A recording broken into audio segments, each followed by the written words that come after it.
हनुमान जी समझ गए कि सज्जन व्यक्ति का घर है। संत तभी आपके घर आएगा जब उसे लगेगा कि संत का घर है। नहीं भैया, बड़े बड़े महल बन के तैयार हैं लेकिन वहां कोई जाने वाला नहीं है। प्यारे, धन्य है ऐसा घर जहां पे भागवत महापुराण की कथा हो रही है। धन्य है वो लोग जो प्रवचन में बैठे हैं, वो और ज्यादा धन्य है जो भोजन करके चले गए। विचार करिएगा, चूंकि पूर्णाहुति समय से हो गई, अब बढ़िया लोग चकाचक भोजन किए चले गए।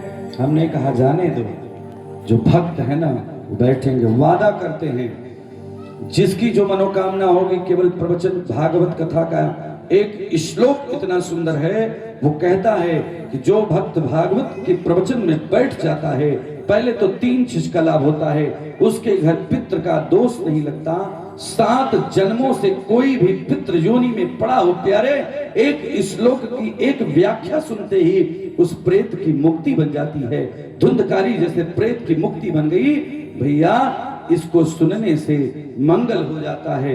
एक व्यक्ति का नहीं, बलि का कल्याण हो गया। इतना ही नहीं, राक्षस राज, मैं आपको बताऊं, रावण का तो कल्याण हुआ ही हुआ मरते समय।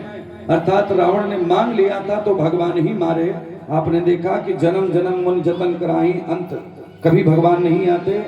भगवान ने कहा ठीक है, लेकिन आप जानते हैं भगवान ने ही अंतिम में रावण को मारा। प्यारे, जिस भक्त को मारने के लिए स्वयं अगर महादेव के परम भक्त राम को पैदा होना पड़े, गुरु को पैदा होना पड़े, तो इससे महान कुछ नहीं है। तो इसलिए सती सावित्री अनसुईया मैत्री गार्गी के पद चिन्हों पर चलने वाली मातृ शक्तियों, प्यारे प्यारे नन्हे मुन्ने प्यारे प्यारे बच्चे, भारत की कर्णधार युवा शक्ति, समस्त सभी का हार्दिक स्वागत अभिनंदन है। और एक बात बताऊं, श्रीमद् भागवत महापुराण का एक श्लोक कहता है कि पहला नंबर पितृ दोष समाप्त, दूसरा नंबर घर में अगर परिवार में गांव में वास्तु का दोष हो, जो पंडित जी के पूजा से भी नहीं जा रहा है, तो केवल और केवल भागवत का एक श्लोक सुन लीजिए, मंगल होगा। तीसरा और मुख्य रूप से ये कथा सुनने से ना भूत प्रेत पिशाच डाकिनी साकिनी ब्रह्म वैताल दूर दूर तक, जहां तक आवाज जाती है वहां नहीं आते। लेकिन गांव में रह के जो कथा नहीं सुनता, उसके लिए मैं कहूंगा नहीं, मंच से सब अच्छे हैं। पूरे हरिहरपुर के लोगों को साधुवाद, धन्यवाद। आइए, बहुत अच्छा लग रहा है। हमारे सामने आज प्रिय भक्तजन भी बैठे हैं, तो इतना बहुमूल्य समय दे करके तो बिल्कुल 2 बार भगवान का नाम लिया जाए, उसके बाद प्रेम के साथ भगवान की स्तुति करेंगे और कुछ पत्र पुष्प आपको अर्पित करके फिर मुझे भी आज घर जाना है। अच्छा आदित्य जी, घर जाने की खुशी सबको होती है ना। हमारी देवी जी का फोन आया कि कब आएंगे, हमने कहा कि अरे आएंगे। हमारा जब मैं गढ़वा जिले और परामू में आ जाता हूँ ना, तो घर जाने का जल्दी मनवा नहीं करता है। देवी जी कहती हैं कि प्रवचन आपका 7 बजे पूरा हो जाता है, तो उसके बाद तो चले आएंगे। हमने कहा रही जिंदगानी तो मिलेंगे दोबारा, ये भक्त हमेशा नहीं मिलेंगे, लेकिन पत्नी, माँ, बच्चे, बेटी, बहन सब मिल जाते हैं। सही बताऊं, मैंने सतभैनी भी कहा था, सबसे ज्यादा अगर मुझे किसी की याद आती है तो अपनी माँ की, और दूसरा नंबर अपनी बिटिया की।